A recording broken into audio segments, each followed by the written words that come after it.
Assalamualaikum warahmatullahi wabarakatuh. Perkenalkan, nama saya Rahma Oktavia dengan NIM 23129375 dari Prodi Pendidikan Guru Sekolah Dasar, mata kuliah Administrasi dan Supervisi Pendidikan yang diampu oleh Bapak Dr. Hanif Al-Qadri MPD. Baiklah, pada kesempatan kali ini saya akan menjelaskan materi mengenai kepemimpinan. Baik, langsung saja kita masuk ke materi pertama, yaitu pengertian kepemimpinan pendidikan. Kepemimpinan adalah proses mempengaruhi kegiatan-kegiatan kelompok yang diorganisir menuju kepada penentuan dan pencapaian tujuan. Kepemimpinan merupakan motor atau daya penggerak daripada semua sumber-sumber dan alat yang tersedia bagi suatu organisasi. Kepemimpinan sebagai keseluruhan tindakan guna mempengaruhi serta mengingatkan orang dalam usaha bersama untuk mencapai tujuan, atau dengan definisi yang lebih lengkap dapat dikatakan bahwa kepemimpinan adalah proses pemberian jalan yang mudah daripada pekerjaan orang lain yang terorganisir dalam organisasi guna mencapai tujuan yang telah ditetapkan. Sedangkan pendidikan mengandung arti dalam lapangan apa dan di mana kepemimpinan itu berlangsung, dan sekaligus menjelaskan pula sifat atau ciri-ciri yang harus dimiliki oleh kepemimpinan itu. Dengan demikian, kepemimpinan pendidikan merupakan kemampuan untuk menggerakkan pelaksanaan pendidikan, sehingga tujuan pendidikan yang telah ditetapkan dapat tercapai secara efektif dan efisien. Kepemimpinan adalah kemampuan untuk menggerakkan, mempengaruhi, memotivasi, mengajak, mengarahkan, menasihati, membina, membimbing, melatih, menyuruh, memerintah, melarang, dan bahkan menghukum kalau perlu dengan maksud agar manusia sebagai bagian dari organisasi mau bekerja dalam rangka mencapai tujuannya sendiri maupun organisasi secara efektif dan efisien. Kepemimpinan yang berlangsung pada lembaga pendidikan berarti menjalankan proses kepemimpinan yang sifatnya mempengaruhi sumber daya personel pendidikan atau guru dan karyawan agar melakukan tindakan bersama guna mencapai tujuan pendidikan. Kepemimpinan pendidikan dapat diartikan sebagai usaha kepala sekolah dalam memimpin, mempengaruhi, dan memberikan bimbingan kepada para personel pendidikan sebagai bawahan agar tujuan pendidikan dan pengajaran dapat tercapai melalui serangkaian kegiatan yang telah direncanakan. Kepemimpinan pendidikan sebagai suatu kemampuan dan proses mempengaruhi, mengkoordinir dan menggerakkan orang lain yang ada hubungan dengan pengembangan ilmu pendidikan dan pelaksanaan pendidikan dan pengajaran agar supaya kegiatan-kegiatan yang dijalankan dapat lebih efisien dan efektif di dalam pencapaian tujuan-tujuan pendidikan dan pengajaran. Jadi dapat disimpulkan bahwa kepemimpinan pendidikan adalah suatu kemampuan untuk mendorong atau mempengaruhi dalam lingkup penggerakan pelaksanaan pendidikan demi tercapainya tujuan pendidikan secara efektif dan efisien, yang mana dalam kegiatannya pemimpin pendidikan mempunyai kekuasaan untuk mengarahkan, mengkoordinir, dan menggerakkan bawahannya sehubung dengan tugas-tugas yang harus dilaksanakan untuk mencapai tujuan pendidikan. Materi yang kedua yaitu mengenai fungsi kepemimpinan pendidikan. Yang pertama, pemimpin membantu tercapainya suasana persaudaraan, kerjasama dengan penuh rasa kebebasan. Yang kedua, pemimpin membantu kelompok untuk mengorganisir diri, yaitu ikut serta dalam memberikan rangsangan dan bantuan kepada kelompok dalam menetapkan dan menjelaskan tujuan.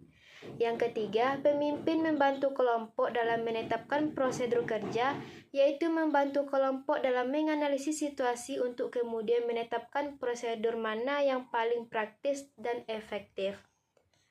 Yang keempat yaitu Pemimpin bertanggung jawab dalam mengambil keputusan bersama dengan kelompok.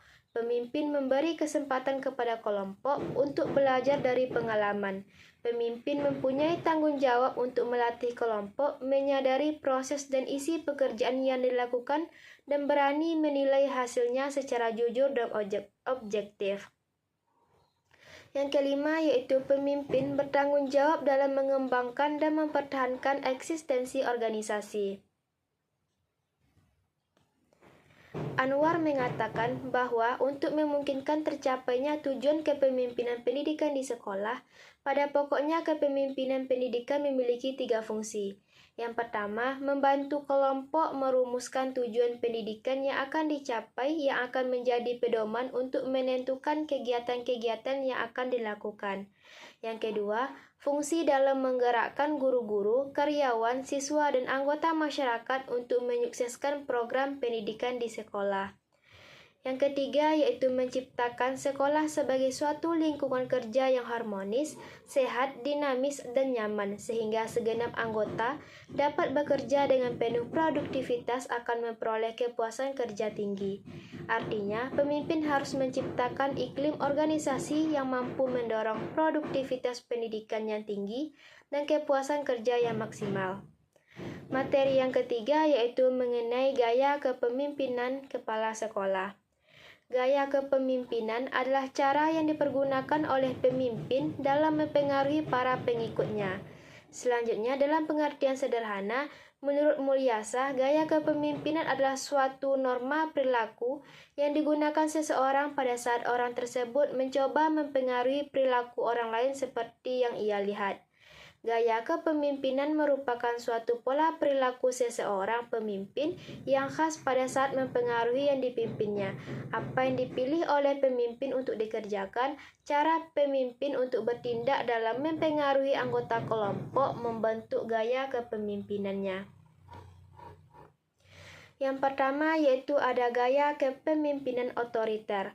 Otoriter atau autokrat berasal dari kata autos yang berarti sendiri dan kratos yang berarti kekuasaan atau kekuatan.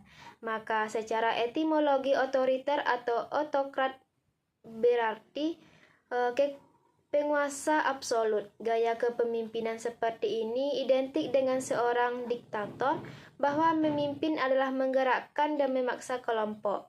Penafsirannya sebagai pemimpin tidak lain adalah menunjukkan dan memberi perintah, sehingga ada kesan bawahan atau anggota-anggotanya hanya mengikuti dan menjalankan, tidak boleh membantah dan mengajukan saran. Gaya kepemimpinan yang otoriter menurut Hadari Nawawi biasanya memiliki sifat-sifat sebagai berikut. Yang pertama, menganggap organisasi yang dipimpinnya sebagai milik pribadi. Yang kedua, mengidentifikasikan tujuan pribadi dengan tujuan organisasi. Yang ketiga, menganggap bawahan bak sebuah alat semata. Yang keempat, tidak menerima pendapat, saran, atau kritik dari anggotanya. Yang kelima, terlalu bergantung kepada kekuasaan formalnya. Dan yang terakhir yaitu cara pendekatan kepada bawahannya dengan pendekatan paksaan dan bersifat kesalahan hukuman. Selanjutnya, gaya kepemimpinan pseudo-demokratis. Istilah pseudo berarti palsu, maka pseudo-demokratis berarti bukan atau tidak demokratis. Gaya kepemimpinan seperti ini sebenarnya otokratis, tetapi dalam kepemimpinannya ia memberi kesan demokratis. Seorang pemimpin yang bersifat pseudo-demokratis sering memakai topeng. Ia berpura-pura memperlihatkan sifat demokratis di dalam kepemimpinannya. Ia memberi hak dan kuasa kepada guru-guru untuk menetapkan dan memutuskan sesuatu, tetapi sesungguhnya ia bekerja dengan perhitungan. Ia mengatur siasat agar kemauannya terwujud kelak. Selanjutnya, gaya kepemimpinan bebas. Gaya kepemimpinan bebas diartikan membiarkan orang-orang berbuat sekehendaknya. Gaya kepemimpinan seperti ini, sang pemimpin praktis tidak memimpin. Pemimpin seperti ini sama sekali tidak memberikan kontrol dan koreksi terhadap pekerjaan para bawahan atau anggotanya. Jika dalam sebuah organisasi tidak terdapat seorang pun yang anggota menetapkan keputusan dan melaksanakan kegiatan, maka organisasi menjadi tidak berfungsi. Sebaliknya, kekuasaan Sebaliknya, kebebasan yang diberikan juga berakibat fungsi organisasi tidak berlangsung sebagai mestinya, bahkan menjadi tidak terarah. Prinsip gaya kepemimpinan bebas ini memiliki sifat-sifat. Yang pertama, pembagian tugas kerja diserahkan kepada anggota-anggota kelompok tanpa petunjuk dan saran-saran. Yang kedua, kekuasaan dan tanggung jawab bersimpang siur, berserahkan dan tidak merata. Dan yang ketiga, tidak memiliki tanggung jawab untuk mencapai sebuah tujuan. Selanjutnya, gaya kepemimpinan demokratis. Gaya kepemimpinan demokratis ini adalah gaya kepemimpinan yang paling ideal. Pemimpin yang demokratis adalah pemimpin yang kooperatif dan tidak diktator. Dia selalu menstimulasi anggota-anggota kelompoknya dan selalu mempertimbangkan kesanggupan serta kemampuan kelompoknya. Menurut Purwanto, pemimpin yang demokratis memiliki beberapa ciri. Yang pertama, dalam menggerakkan bawahan bertitik tolak dari pendapat manusia makhluk termulia di dunia. Yang kedua, selalu berusaha menyinkronkan dan tujuan organisasi dengan tujuan pribadi. Yang ketiga, senang menerima pesan, pendapat, dan kritik dari bawahan. Selanjutnya, mengutamakan kerjasama dalam mencapai tujuan, memberikan kebebasan seluas-luasnya kepada bawahan dan membimbingnya, mengusahakan agar bawahan lebih sukses daripada dirinya, dan yang terakhir yaitu selalu mengembangkan kapasitas diri pribadinya sebagai pemimpin. Materi selanjutnya yaitu mengenai keterampilan yang harus dimiliki pemimpin pendidikan. Yang pertama yaitu keterampilan dalam memimpin. Pemimpin harus menguasai cara-cara kepemimpinan, memiliki keterampilan memimpin supaya dapat bertindak sebagai seorang pemimpin yang baik.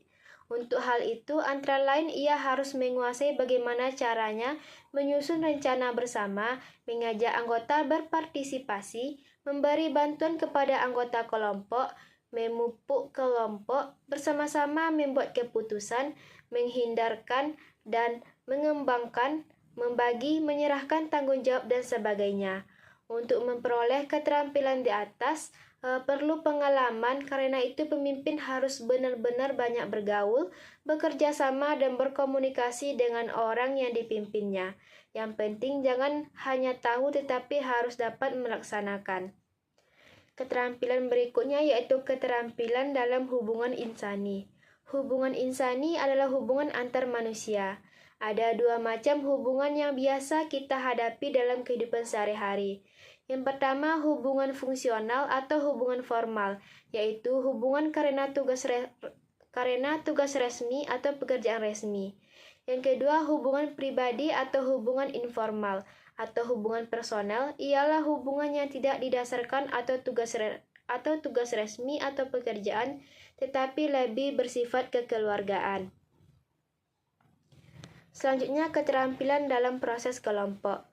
Maksud utama dari proses kelompok ialah bagaimana meningkatkan partisipasi anggota-anggota kelompok setinggi-tingginya sehingga potensi yang dimiliki para anggota kelompok itu dapat diefektifkan secara maksimal. Inti dari proses kelompok adalah hubungan insani dan tanggung jawab bersama.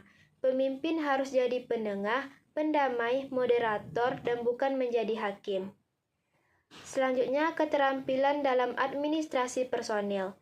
Administrasi personil mencakup segala usaha menggunakan keahlian dan kesanggupan yang dimiliki oleh petugas-petugas secara efektif dan efisien. Kegiatan dalam administrasi personil ialah seleksi, pengangkatan, penempatan, penguasaan, orientasi, pengawasan, bimbingan dan pengembangan, serta kesejahteraan. Selanjutnya, keterampilan dalam menilai. Penilaian dan atau evaluasi ialah suatu usaha untuk mengetahui sampai di mana suatu kegiatan sudah dapat dilaksanakan atau sampai di mana suatu tujuan sudah dicapai. Yang dinilai biasanya ialah hasil kerja, cara kerja, dan orang yang mengerjakannya. Adapun teknik dan prosedur evaluasi yaitu menentukan tujuan penilaian, menetapkan norma atau ukuran yang akan dinilai, mengumpulkan data-data yang dapat diolah menurut kriteria ditentukan, pengolahan data, dan menyimpulkan hasil penilaian. Kaz mengemukakan 3 keterampilan atau skill yang harus dikuasai oleh seorang pemimpin. Ialah yang pertama, human relation skill. Kemampuan berhubungan dengan bawahan. Bekerja sama menciptakan iklim kerja yang menyenangkan dan kooperatif. Terjalin hubungan yang baik sehingga bawahan merasa aman dalam melaksanakan tugasnya. Yang kedua yaitu technical skill. Kemampuan menerapkan ilmunya ke dalam pelaksanaan, dalam rangka mendayagunakan atau memanfaatkan sumber-sumber yang ada, melaksanakan tugas yang bersifat operasional, memikirkan pemecahan masalah-masalah yang praktis, makin tinggi tingkat manajer secara relatif teknis skill makin kurang urgensinya. Selanjutnya, conceptual skill. Di dalam melihat sesuatu secara keseluruhan yang kemudian dapat merumuskannya, seperti dalam mengambil keputusan, menentukan kebijakan, dan lain-lain. Materi selanjutnya yaitu mengenai faktor-faktor yang mempengaruhi pemimpin. Ngalim Purwanto menjelaskan beberapa faktor yang mempengaruhi pemimpin. Yang pertama, keahlian dan pengetahuan. Keahlian dan pengetahuan yang dimaksud di sini adalah latar belakang pendidikan atau ijazah yang dimilikinya. Sesuai tidaknya latar belakang pendidikan itu dengan tugas-tugas kepemimpinan yang menjadi tanggung jawabnya, pengalaman kerja sebagai pemimpin, apakah pengalaman yang telah dilakukannya mendorong dia untuk memperbaiki dan mengembangkan kecakapan dan keterampilannya dalam memimpin. Yang kedua, jenis pekerjaan atau lembaga tempat pemimpin itu melaksanakan tugas jabatannya. Tiap organisasi atau lembaga tidak sejenis memiliki tujuan yang berbeda dan menuntun cara-cara pencapaian tujuan yang tidak sama. Oleh karena itu, tiap jenis lembaga memerlukan perilaku dan sikap kepemimpinan yang berbeda pula. Selanjutnya, sikap-sikap kepribadian pemimpin. Kita mengetahui bahwa secara psikologi manusia itu berbeda-beda sifat, watak, dan kepribadiannya. Ada yang selalu bersikap keras dan tegas, tetapi ada pula yang lemah dan kurang berani.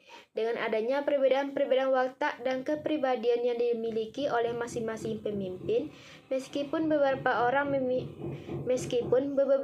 orang pemimpin memiliki latar pendidikan yang sama, dan diserahi tugas pemimpin dalam lembaga yang sejenis, karena perbedaan kepribadiannya akan menimbulkan perilaku dan sikap yang berbeda pula dalam menjalankan kepemimpinannya. Materi yang terakhir yaitu mengenai syarat-syarat pemimpin pendidikan.